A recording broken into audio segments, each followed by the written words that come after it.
समयसारचा विषय काय पाहिला होता बरोबर? दुसरी गाथा. त्यांची ओ शब्द प्रथम आलेला आहे आणि द्रव्यसंग्रहामध्ये पण दुसऱ्या गाथेत पहिला शब्द जीव. जीव म्हणून हाक मारल्यावर किती बरं वाटतं का आपलं नाव म्हणून हाक मारल्यावर बरं वाटतं? बघा, विचार करा. आपल्याला जीव म्हटलं तर आल्हाद झाला तर बरं वाटतंय, म्हणजे त्यातनं आपण मोक्षमार्गस्थ होणार. आणि शरीराचं नाव घेऊन हाक मारले तर बरं वाटतंय. आमच्या इथे नाव ज्यूस होतं. होय, पण ते शरीराचं आपण नाव घेतलं तरी चुकलं. पण आपण जीव म्हणून त्यातनं सिंबॉलात्मक लगेच असा जीवत्व शक्तींना अखंड अभेदवृत्ती. आता काल पाहिलं ना, एक एक नावं जी ठेवली ते एका गुणाची अभेदवृत्ती असते. एक चिंतन हे लक्षात ठेवायचं. द्रव्य म्हटलं की कुठल्या गुणाची अभेदवृत्ती आहे? द्रव्यत्व गुण. वस्तू म्हणलं की वस्तुत्व गुण. त्याच्यानंतर सत म्हणलं की अस्तित्व गुण. म्हणजे एकेका गुणातनं अभिवृत्ती केली अशी नाव आहेत ही. त्याच्यानंतर पदार्थ म्हटल्यावर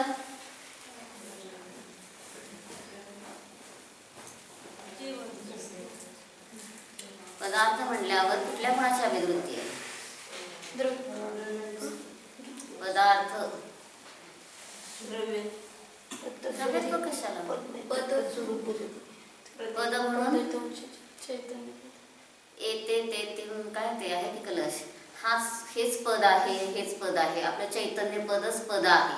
म्हणून पद शब्दातनं सुद्धा चैतन्य पद घेतलं तर अभेदवृत्ती झाली, म्हणजे अनंत गुणांचा पिंड आला तिथं पद शब्दाने. त्याच्यानंतर अर्थ म्हणजे नित्य अर्थक्रिया घेतली पदार्थामध्ये.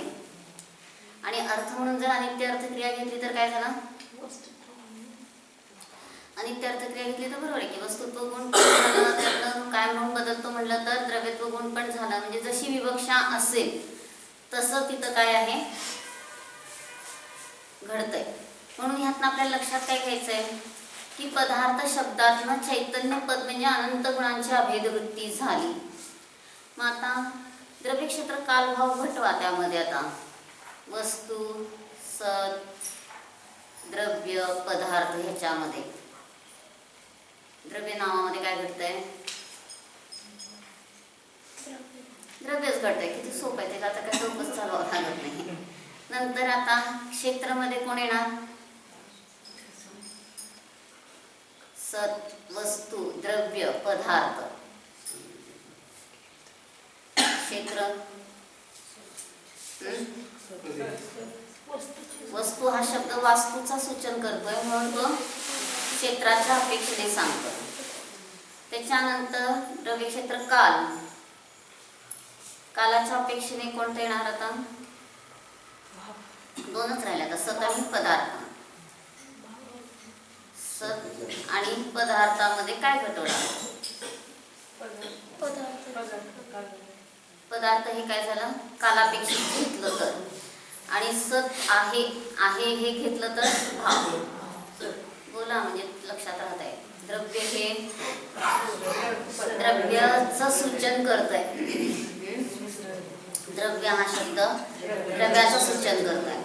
वस्तू हा शब्द क्षेत्राचं सूचन करत आहे. जेव्हा चिंतनशील बनायचं नाही तर आपण येतो, रोज ऐकतो आणि निघून जातो. पण काय त्याचा आपल्याला उपयोग आहे का जीवनात? तर माझी स्वचतुष्टय, स्वद्रव्य, स्वक्षेत्र, स्वकाल, स्वभावरूपी स्वचतुष्टय अभेद्य वस्तू आतमध्ये आहे.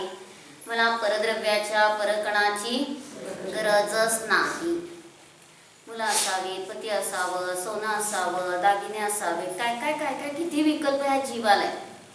पण आता लक्षात काय आलं? माझं स्वद्रव्य, स्वक्षेत्र, स्वकाल आणि स्वभावरूप हे स्वचतुष्टय रूपी अभेद्य किल्ला आतमध्ये आहे. मला परद्रव्याच्या परकणाची गरजच नाही. आणि असं आतमध्ये अंतर्मुख झालो तर आपण परावलंबन सोडू शकतो, आत्मनिर्भर जगू शकतो. आणि जर सारखं मला हे पाहिजे ते पाहिजे म्हणतो ना, आणाचा नेणा कधी होत नाही. म्हणजे आणा इतकं म्हणत असतो की ते नको असं कधी वाटतच नाही. सारखं आपलं काय चाललेलं असतं? आणा, अजून आणा, अजून आणा. म्हणजे ह्यातच आपलं जीवन काय चाललंय? अशांतीला प्राप्त. एक वस्तू आणली की किती कर्म आणले? नवीन पर्स आवडली म्हणून आणली, काही गरज नव्हती. सगळे 7 कर्म. आयुर्बंधाची वेळ नसेल तर 7 कर्म आणि आयुर्बंधाची वेळ असेल तर 8 कर्म. पर्समध्ये बसून सगळे आले बघा. आपण बसमध्ये बसून जातो तसं ते पर्समध्ये बसून आले.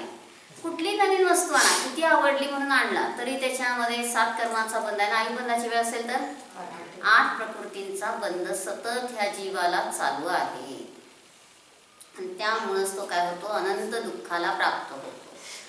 आणि ह्या सगळ्या वस्तू गोळा करून काय काय करणार, पुढच्या जन्मी काय काय घेणार, आज घरी जाऊन सॉर्टिंग करून ठेवा. काहीच नाही. मग अजून आणायचंय का? आता समजा आता आयुष्य संपलं, एका मुलीने खूप लग्नाचे भाव केले पण काहीतरी कॅन्सर वगैरे झाला होता तिला आणि इतके ऑपरेशन वगैरे झाले. शेवटी डॉक्टर म्हणाले आता ऑपरेशन करायला पण नको आहे, कारण इतक्या वेदना, त्या परत परत ऑपरेशन करून आणखीन त्या जीवाला पिडायचं. आणि शेवटी तिनं तर भाव काय केलं होतं, पुष्कळ गोळा केलं होतं लग्न करायचं म्हणून. आणि नेलं का? आता बरोबर काय, लग्नही झालं नाही आणि नेलं पण नाही. म्हणजे सगळा हा जीव अज्ञानाने हे सगळं काय करतोय, गोळा करत राहतोय आणि त्यामुळंच तो काय होतो, हैराण होतोय. म्हणून लक्षात घ्यायचंय की माझी स्वद्रव्य, स्वक्षेत्र, स्वकाल, स्वभावरूपी, स्वचतुष्टय रूपी अभेद्य वस्तू माझ्यात आहे, अभेद्य किल्ला आहे. मला परद्रव्याच्या परकणाची गरजच नाही. सिमंदर स्वामींचं नाव सिमंदर का लिहिलं, का सांगितलं सिमंदर हे नाव? सीमेला धरतात म्हणून ते सिमंदर. स्वद्रव्य, स्वक्षेत्र, स्वकाल, स्वभावाची सीमेत मर्यादेत राहतात म्हणून ते सिमंदर अनंत चतुष्टयाला प्राप्त झाले. आणि आम्ही सीमेत राहत नाही, सारखं कुठं डोकवतो, बाहेर डोकवतो आणि त्यामुळं आमची सीमा मोडली जाते. म्हणून काय सांगितलं पंचाध्यायीमध्ये, स्वतःला जाणल्यामुळे उत्कर्ष नाही, पराला जाणल्यामुळे अपकर्ष नाही. पण त्या जाणण्याबरोबर आमचं जे ज्ञानार्थ न्यायार्थ परिणमन चाललंय ते उत्कर्ष अपकर्षाला कारण आहे. कुठलीही वस्तू पाहिली, इष्टानिष्ट भाव करतो, चांगलं वाईट म्हणतो, हे न्यायार्थ परिणमन. आणि कुठलीही वस्तू पाहिली ते न्याय आणि न्याय काय म्हणून त्यापासून भिन्न जाणलं तर ज्ञानार्थ परिणमन. जाणणं कधी बंधाला कारण होत नाहीये, पण जाणण्याबरोबर ही जी परिणती चालली आहे त्यामुळं बंध आहे. मग काय झालं आज सिद्ध? द्रव्य शब्द द्रव्याचा वाचक आहे, वस्तू शब्द क्षेत्राचा वाचक आहे, पदार्थ शब्द कालापेक्षा घेतलं तर कालाचा वाचक आहे आणि शेवटी काय राहिला आता? सत हा भावाचा वाचक आहे. मग आता भाव सा 2 पद्धतीने येतो. त्रिकाली अनादि अनंत भाव घेतला तर काय झालं? त्रिकाली अनादि अनंत भाव घेतला तर नित्य वस्तू झाली. आणि भाव म्हणून एक समयवर पर्याय घेतली तर अनित्य अर्थक्रिया झाली. म्हणून जशी विवक्षा असेल तसं लावायचं आहे. आणि जर ही विवक्षा नाही समजून घेतली तर काही उपयोग नाही. म्हणून आमचा स्वद्रव्य क्षेत्र काल भावाशी संबंध आहे, परद्रव्य क्षेत्र काल भावाशी संबंध नाही. इतका हा स्कंद टेबलामध्ये जवळ आहे, निकट आहेत सगळे परमाणू, तरी त्यांचा एकमेकांशी बिलकुल संबंध नाही. मग हे जर समजलं तर तो परमाणू स्पर्श गुणाने सहित असताना सुद्धा एकमेकांना स्पर्श करतात का? ते स्पर्श गुणवाले परमाणू एकमेकांना स्पर्श करत नाहीत. जर ते एकमेकरूप झाले तरच स्पर्श करतात म्हणायचं. कर्ता कर्माधिकार काय सांगतो? अंतर्व्याप्यापक संबंध एका द्रव्यात आहे आणि बहिर्व्याप्यापक संबंध 2 द्रव्यात आहे. मग जिथं एका द्रव्यामध्ये अंतर्व्याप्यापक संबंध आहे तिथंच तो स्पर्श करतोय. अमूर्तिकात नसो आपल्या अनंत गुणांना स्पर्श करतोय, अमूर्तिक असून सुद्धा, म्हणजे त्या रूप आहे. आणि स्पर्श गुण असलेला परमाणू सुद्धा स्कंद अवस्थेत इतका निकट येतोय, एक क्षेत्रावघा संबंध आहे तरी तो दुसऱ्याला स्पर्श करू शकत नाही. आणि हे जर नीट समजलं तर आम्ही त्या वस्तूंच्याच नादी लागणार नाही. परवस्तू किती गोळा केल्या तरी त्याच्यामध्ये काय आहे? अशांतीच अशांती आहे. आणि स्ववस्तूला जाणलं तर शांती आहे. प्रथम काय सांगितलं? एकेका गुणातनं अभेदवृत्ती करून नावं ठेवली. द्रव्य म्हटलं की द्रव्यत्व गुणातनं अभेदवृत्ती, वस्तू म्हटलं की वस्तुत्व गुणातनं अभेदवृत्ती, म्हणजे अशा एक गुणातनं अभेदवृत्ती करून नाव ठेवलं जात आहे द्रव्याचं. परमाणूंचा बंध होऊन स्कंद झाला, बंध होऊन स्कंद झाला तरी तो एक क्षेत्रावघा, म्हणजे एकमेकरूप झाले तर तिथं तेच त्यांचा स्पर्श झाला म्हणायचं. आणि एकमेकरूप होतच नाहीत म्हटल्यावर तिथं त्यांचा स्पर्शच होत नाहीये.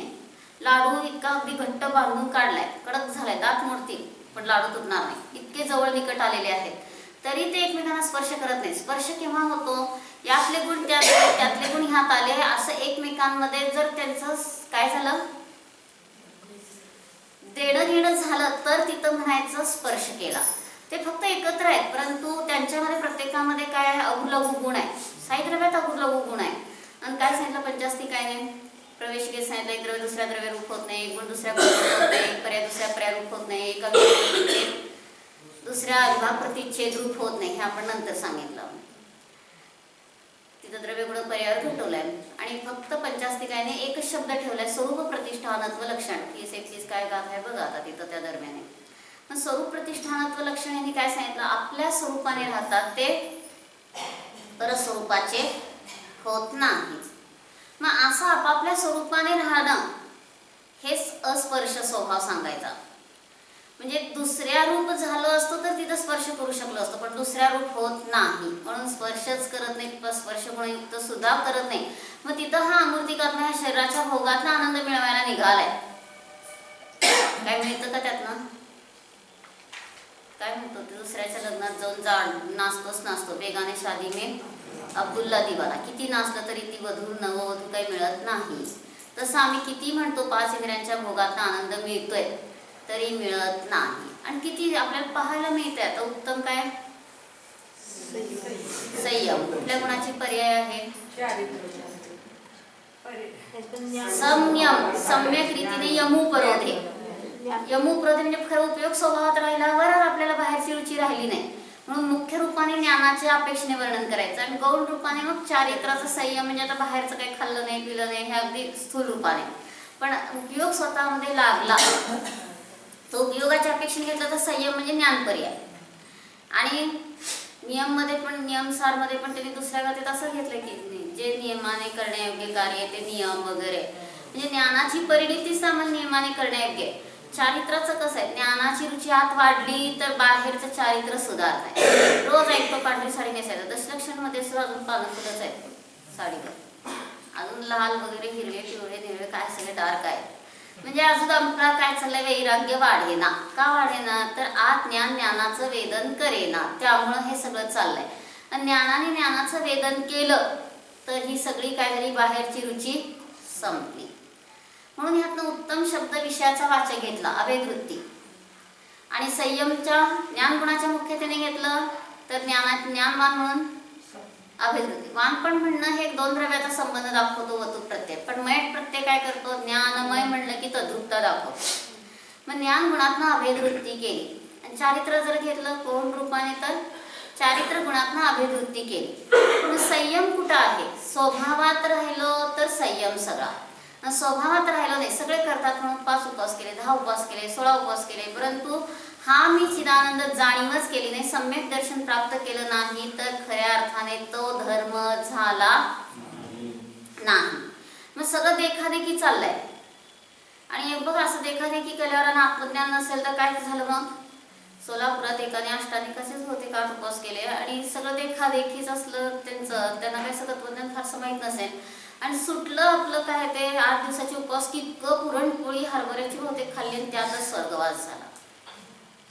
म्हणजे पचलंच नाही ना ते. आता किती त्यांनी हळूहळू थोडं थोडं डाळीचं पाणी वगैरे असं घ्यायला पाहिजे. कुठल्या डाळीचं, कुकरमध्ये कुठली बसली आज घरात, कुकर चालू आहे ना, त्यात कुठली डाळ आहे, मुगाची की तुरीची आहे.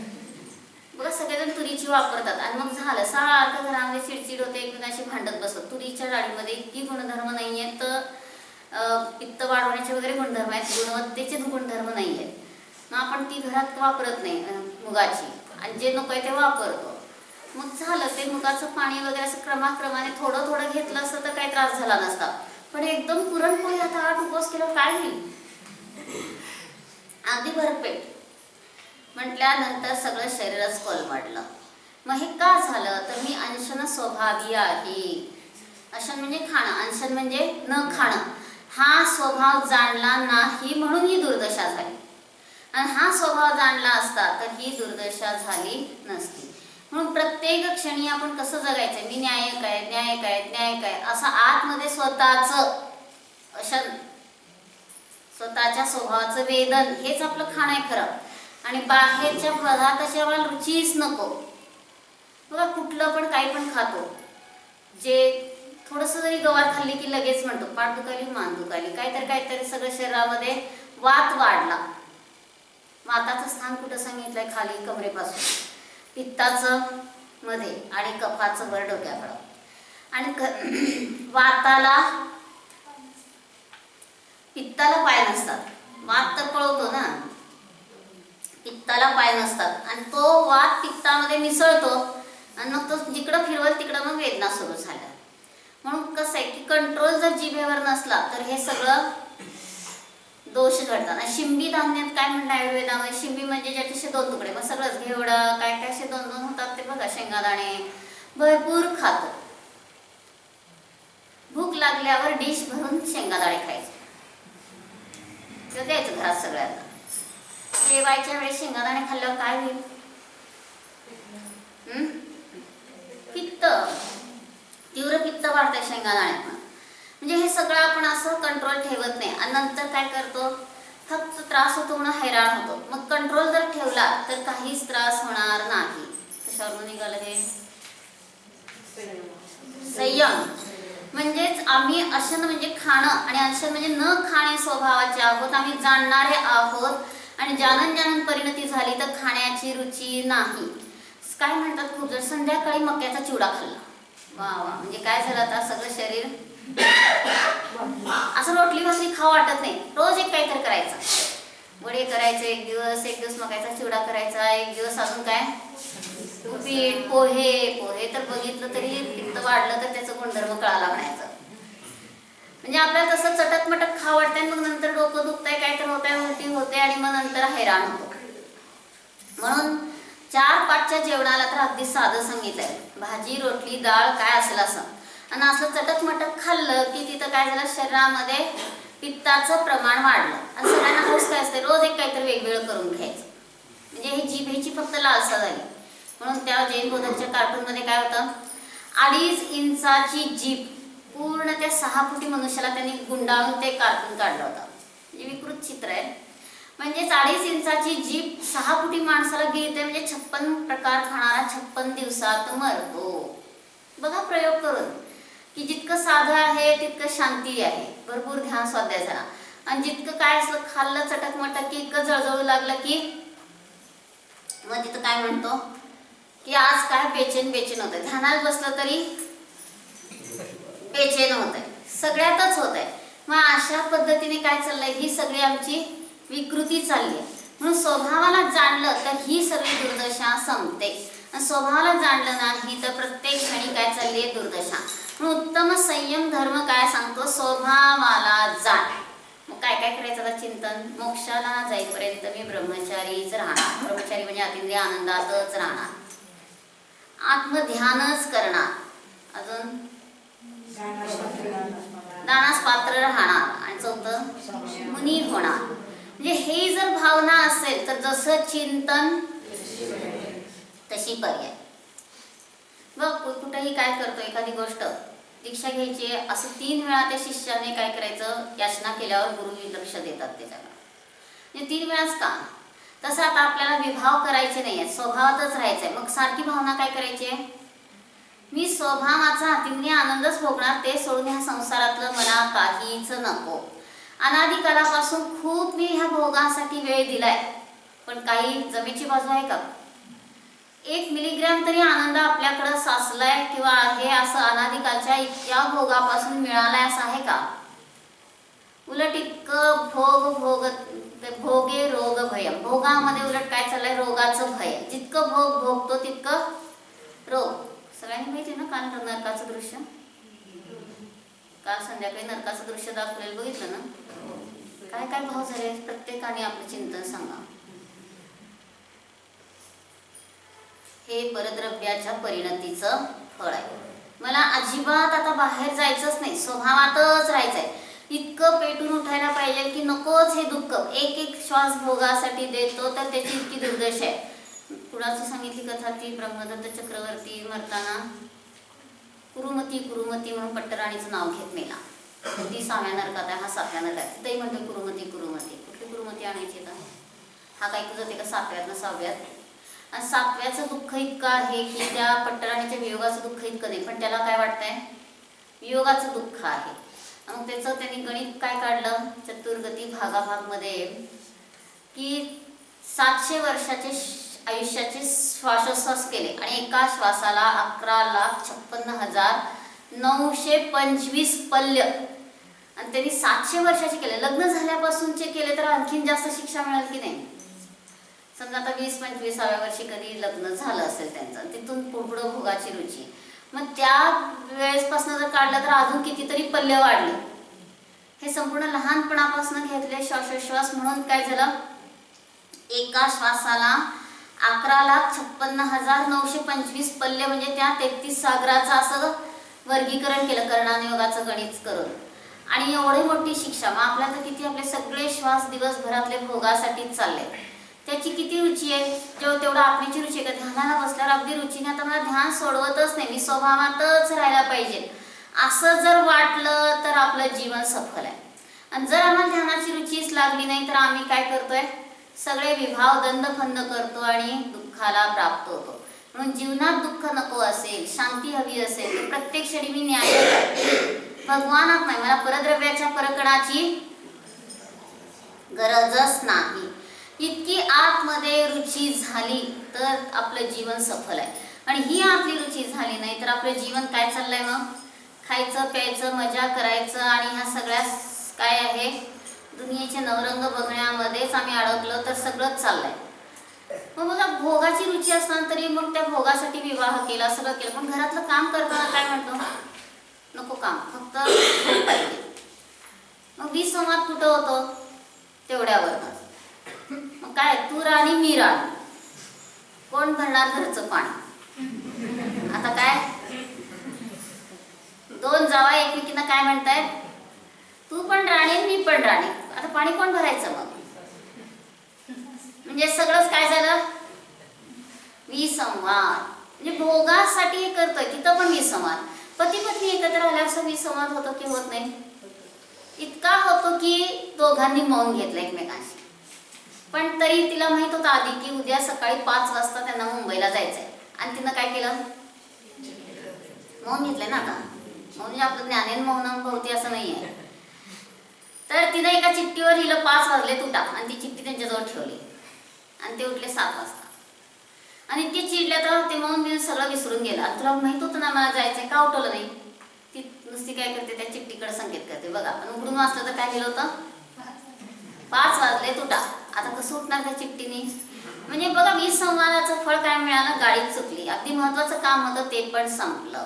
म्हणजे सगळीकडं काय आहे, विसंवादामुळे क्लॅशेस होत आहेत. क्लॅशेस झाले की एकमेकांमध्ये अशांती होते. मग पूर्वी काहीतरी औदैक भाव केले होते म्हणून आज एकत्र आलो, पण आता काय भाव होतात, नको बाबा ह्या जीवाजवळ राहायला. नको म्हणणं पण चुकीचं आहे, पाहिजे म्हणणं पण चुकीचं आहे. चंद्रप्रभूंची माता पूर्वभवामध्ये एकाच लहान मुलीला असं गर्भाचा भार वाहताना पाहिल्यावर एवढ्या लहानपणी मला हे दुःख नको असे औदैक भाव केले. तर आता अगदी प्रौढ झाली आहे आणि शेवटी तिनं मुलींना कुणाला विचारलंय की मला वैराग्याचं पण होत नाही आणि घरात पण रमत नाही, मूलबाळ नाही म्हणून.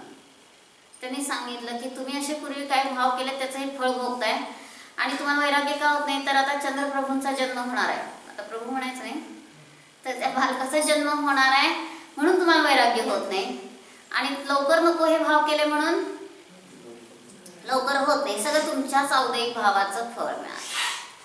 मग काय म्हणायचं, मुलं नसताना पाहिजे पाहिजे म्हणायचं, नसल्यावर म्हणायचं नको नको नको. मग पाहिजे पाहिजे म्हटल्यावर इतकं लेंडार झालं की सारखा शांत, आणि त्यांचं इतकं वैताग आला की नको नको म्हणून परत भाव केले, वांझ झालं. परत वांझ झाला पाहिजे पाहिजे. म्हणजे काय चाललंय हे सगळं, बाहेरच्या परद्रव्याच्या संयोगाचाच धंदा करायला लागलोय आपण. मला माझा एकत्व विभक्त आत्माच पाहिजे, ते सोडून मला दुसरं काहीच नको. आणि अशी जर आतरुची असेल तर ही सगळी दुर्दशा संपली. मग संयम हा शब्द प्रथमतः घटवायचा शुद्ध उपयोग म्हणजे संयम आहे. म्हणजे स्वभावात उपयोग लावला तर संयम आहे, स्वभावाला जाणलं नाही तर काही उपयोग नाही. म्हणून एकच आपला हा उपयोग जो बाहेर भटकतोय त्याला योग्य जर विषय मिळाला, योग्य खाद्य मिळालं तर तिथं शांतीच शांती. आणि बाहेरचे विषय घेतले तर काय आहे, अशांतीच अशांती आहे. मग किती चाललेत बाहेरचे विषय, 24 तास, सकाळपासून 24 तासामध्ये किती काय काय बाहेरचे विषय जाणले. आणि आत्म्याला किती वेळा जाणलं. परम धार्मिक आहे असं आपल्याला वाटतंय आपण, पण किती वेळ आत्मानुभूतीसाठी दिला आणि किती वेळ विभाव करण्यासाठी दिला, मोजा.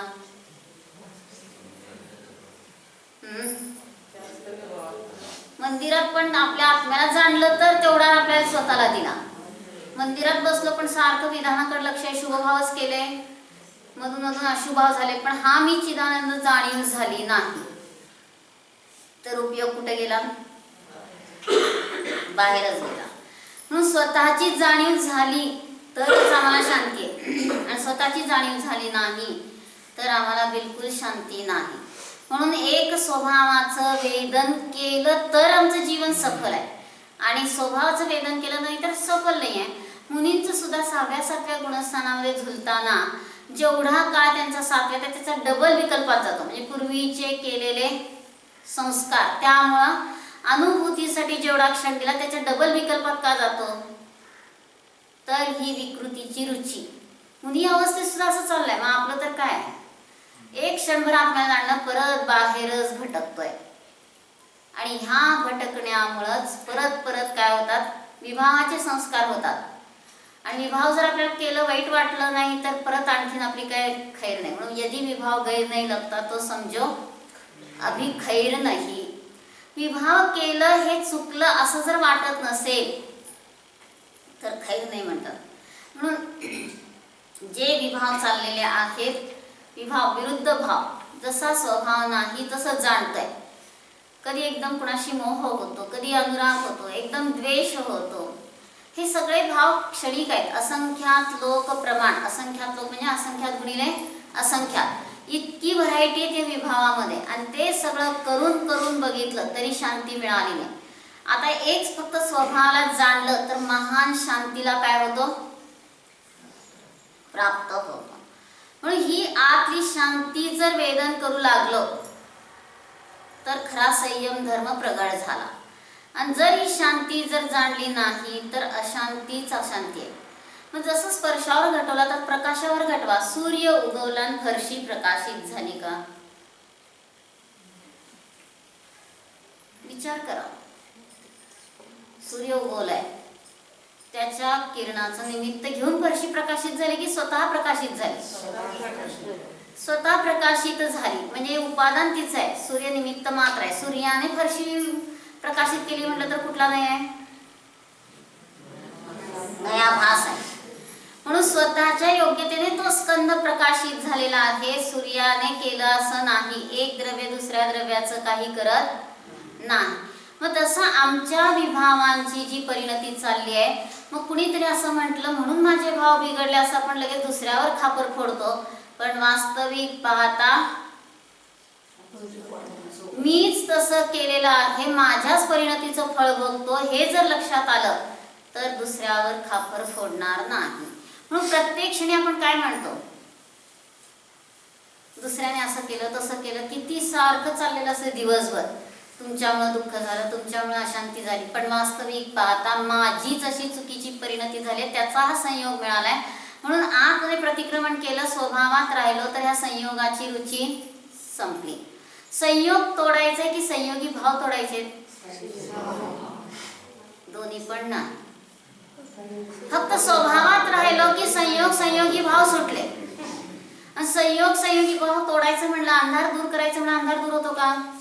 तसं मला भाव करायचे नाही करायचं म्हणलं की जास्त होत आहे. एका वक्त्याने घटवलं होतं, एका ठिकाणी खूप सगळे घाण करून जातात आणि मग तिथे एक पाटी लिहिली, येथे घाण करूनच जावं. आणि त्या पाटीजवळ आला की प्रत्येक जण ठबकतो आणि म्हणतो का ह्यांचं काय ऐकायचं? झालं, त्या दिवसापासून ती जागा एकदम स्वच्छ झाली. म्हणजे कुणीच सांगितलं की आपल्याला तसं करावं वाटत नाही. तसं आपल्याला विभाव करू नका असं चरणानुयोगाच्या भाषेने सांगितलं तर वाटतं करावंच. पण द्रव्यानुयोग सांगतो अस्ति कथन, तू स्वभावाला जाण. स्वभावाला जाणलं की विभावाची रुची काय झाली? संपली. म्हणजे बघा कुठं काय काय करायचं असतं, कोणत्या वेळेस ह्याचा पण कॉमन सेन्स पाहिजे. नाहीतर आपण चरणानुयोग सांगितलंय रागद्वेष करू नका, संयोगी भाव करू नका, तर तेच आपण फक्त नास्तिक कथनच करू नका लक्षात ठेवलं. पण काय करायचं हेच आपल्याला कळलं नाही. तर आपल्याला काहीच शांती मिळत नाही. जसं ते फॉरेनला जाताना पतीने पत्नीला षटक्रिया शिकवल्या आणि तिनं विमानतळावर गेल्यावर का मला षटक्रिया शिकवलं, तर पतीला विसरण्यासाठी म्हणून सांगितलं.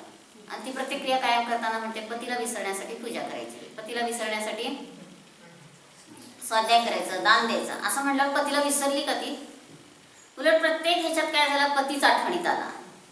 म्हणून नास्ती कथन, चरणानिवाचं कथन नास्ती आहे. तसं आम्हाला विकृत भाव करायचे नाहीत म्हटल्यावर जास्त होतात. करू नको म्हटलं की करतोच, पण तेच मी न्यायक आहे अशी जाणीव केली तर ह्या विकृतीतनं आम्ही आत्ताच सुटू शकतो. आणि जर आम्हाला कोणत्या वेळेस काय करायचं ह्याचा विवेक नसेल तर काय होतं, कमी पगारात नोकर मिळाला म्हणून ठेवलं आणि काय झालं, त्याला औषध देण्याचं काम दिलं आणि तरी सगळ्या बाटल्यात ती बाटली नव्हती आणि नेमकं चुकून शाईची बाटली हातात आली आणि ती मालकांना नेऊन पाजली. आणि ते म्हणाले वेगळं लागतं, तू कुठली बाटली आणली बघू बरं म्हटले.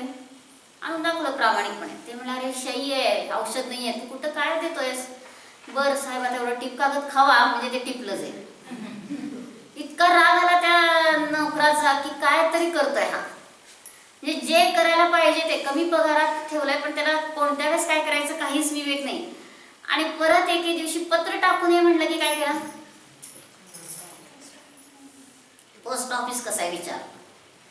मग सांगितलं काळं असतं लाल असतं आणि नेमका एक काजी चाललेला असतो आणि त्याचा वेश कसा आहे, सगळे दाढीचे केस काळे आणि लाल झगा काय घातला असेल आणि तो त्याचं तोंड उघडून त्यात कोंबायला लागलाय पत्र. आणि ते असं का करायला लागला तू, तर मला पोस्ट ऑफिसमध्ये पत्र टाकायला सांगितलं आणि काळं लाल असते सांगितलं. आणि मग इतका तो चिडला आणि इतकी गर्दी जमा झाली आणि शेवटी ते मालकापर्यंत गेलं आणि म्हणाला कमी पगारात ठेवून घेतलाय पण सगळ्यांचं काय चाललंय विकृत. मग हे सगळं कसं आहे, तसं आमचं सुद्धा जर आम्ही स्वभावाची रुची केली नाही तर कोणत्या वेळेस आम्ही काय करतो हा विवेक नाही, न विवेक ठेवल्यामुळे आमचं जीवन बर्बाद होऊ लागलंय. मग सारखं विकृतीची रुची करतो आणि इतकी रुची करतो की त्यामुळे संसार छानपैकी वाढतो, फुलतो, फळतो, बहरतो आणि परत 4 गतीच्या ट्रिपला जातात. आता त्या नरकातलं दृश्य बघितल्यावर कोण त्यांना सोडवणार आहे का त्यातनं, काय सांगितलं फक्त 6 महिने राहिले आणि तिथून तीर्थंकर होणार असेल तर त्याच्या बाजूबाजूला पोट करून त्याचं संरक्षण होत आहे. आणि एरवी किती त्यातनं सुटायचं म्हटलं तरी सुटत नाही. आणि मी चांगलंच करेन असा विचार करतो सम्यक दृष्टी जीव, तरी स्वतःच्याकडनं विक्रिया काय होते अशुभच. आणि ते कसं जन्मताना सगळं कसं आहे, ते अगदी एवढ्या अशा करंगळीच्या आकाराचं त्या छतातनं पडतात आपटतच. म्हणजे त्यांची उपपातशय्या उलटी आहे, देवांची उपपातशय्या कशी आहे, कॉटवरनं उठल्यानंतर कसं असतं झोपेतनं उठलेला मनुष्य तसं त्यांची उपपातशय्या सरळ आहे. आणि एकदम 16 वर्षाच्या तरुणासारखी शरीराची रचना होते आणि लगेच ते भोगामध्ये रमतात. आणि नरकाची उपाश्रया अशी छतामध्ये असल्यामुळे तिथून जन्मतानाच आपटतच जन्मतात, म्हणजे सगळी दुर्दशा सुरू झाली. आणि त्या जीवाला तर त्यात नको वाटते तरी सुद्धा कोणी सोडू शकत नाही. म्हणजे विकृत भाव केल्याचं निधत्तिनिकाची कृपाने देवशास्त्र गुरुशी खेळ केला त्या श्रेणिकाने, यशोधर मुनींच्या गळ्यात साप टाकला तर त्याचं फळ काय मिळालं आता, छत वगैरे काय नसते की काय असेल की त्यांची पृथ्वी, आता एकावर एक पृथ्वी आहेत म्हटल्यावर काहीतरी छतासारखी रचना वगैरे असेल थोड्या भागात. जमीनच अशी दाखवली आणि त्याला होल दाखवले पण ते छत असं कुठं आहे. आता हे सगळं दाखवलं हे फक्त आपल्या एक सिम्बॉलात्मक आहे. पण त्याला असं वर झालंय पण वाद बोलायचं आहे म्हणून सांगितलं ना, मग खोल्याचंच छत म्हणायचं मग जे असेल ते. पण त्यातनं त्यांना ते सांगायचं की उलटी उपवासशय्या आहे, अनंत दुःख आहे आणि सतत काय चाललंय पळापळी हाणामारी. बघितलं ना, वरनं पर्वतावरनं खाली टाकलं की तो पळत पळत वर येतो, परत एकत्र येतात, परत एकमेकांना मारत बसतात. आणि मारल्यावर तर काय समाधान आहे का, बघा मारायचं का, मुलांना मारून घ्या. आपल्याला वाटतं ऐकलं नाही की मारावं, ऐकलं नाही की पळवावं, ऐकलं नाही की त्यांना खाऊ द्यायचं नाही, ऐकलं नाही की कडक शिक्षा द्यायचं. मग ती शिक्षा कुणाला मिळणार, त्याला नाही, तुला केलं मला झालं. एक बोट त्याच्याकडे आहे, किती बोट आपल्याकडे आहेत, चौपट दोषी आपण. आणि मग तिथं कोणीही त्यातनं सोडवायला येत नाही. साधा तर तिथं कशाला, 30 मुलं मोठी झाल्यावर त्यांना जसं वागवलं तशी ती आपल्याला वागवू लागतात. आपण लहान असताना म्हणतो नीट बसवर वागव, रागून बोलतो. आणि आता ती गाडी चालवू लागल्यावर काय म्हणतात, हा काय म्हणतात, मागं कसा गपचूप असं सोपी भाषा नाही हे नीट बस पण म्हणायला कमी करायचंय. म्हणजे आई वडिलांना कसंही बोलायला लागतात. आपण लहानपणी त्यांना केलं की नाही तसं ते मग सगळा उदय भोगायला लागतोय. मग काय ते एक साधू महाराज असं सगळ्यांना प्रबोधन करत होते आई वडिलांशी कसं वागायचं. शाळेमध्ये एक कार्यक्रम होता आणि तो कार्यक्रम सुटल्यानंतर त्या मुख्याध्यापकांनी घरी नेलं त्यांना अगदी आग्रहाने. त्यांना वाटतं की ते नाश्ता वगैरे देणार असतील, ते काही एकदाच खात नव्हते, त्यांना चालत होतं अनेक वेळा जेवायला. पण घरी गेल्यावर काहीच नाही. तो फक्त आपल्या जाऊन आईच्या पाया पडला आणि दोघं ढसा रडताय. कोण? आई आणि मुलगा. आणि मग थोडासा वेग कमी झाल्यावर सांगितलं 30 वर्षापासून मी आईशी बोलतच नव्हतो, मनात तेढ होती आणि ती आज तुमचं ऐकल्यावर संपली म्हणून तुम्हाला ते फक्त पाहायला बोलवलंय. झाला कार्यक्रम संपला. मग आता हे सगळे महान कार्य झालं की एकमेकांबद्दल जर वाईट ठेवलं असतं तर परत कुठेतरी नरकात वगैरे भेटायचं, एकमेकांना त्रास देत बसायचं. आणि तेवढं फक्त मनातली कलुषता गेली म्हणून त्यांना घरी बोलवलं होतं की तुमचा एवढा मला फायदा झाला. मग किती चाललंय आपल्या मनात सुद्धा. इथं बसलो तरी मुलं अशी करतात, पती असं करतात, सासूबाई असं करतात, जाऊ अशी करते. एक विकल्प आहे का? अजिबात नाही, निर्विकल्प आहे. काहीच विकल्प येत नाहीत. आता येतात की विकल्प तर येतात. मग तिथंच आपण जिंकायचं. ज्ञानामध्ये राहिलं तर जिंकलो आणि ज्ञानामध्ये आसक्त झालं की ज्ञानार्थ परिणामाने घुडलो. मग उत्तम संयम कुठं आहे? स्वभावाला जाणलं, चारित्र्य गुणातनं ज्ञान गुणातनं संयम म्हणून काय घेतलं? ज्ञानाचा उपयोगात लावला म्हणून ज्ञान गुणातनं अभिवृत्ती केली तर विषय झाला. आणि गौण रूपाने चारित्र्य गुणातनं अभिवृत्ती केली तर विषय झाला. आणि आपासमतीश्रुत प्रमाणात्मक साधनाने स्वतःला जाणलं तर अतिंद्रिय आनंद आत्ताच प्राप्त होतो, वेगळा क्षण नाही.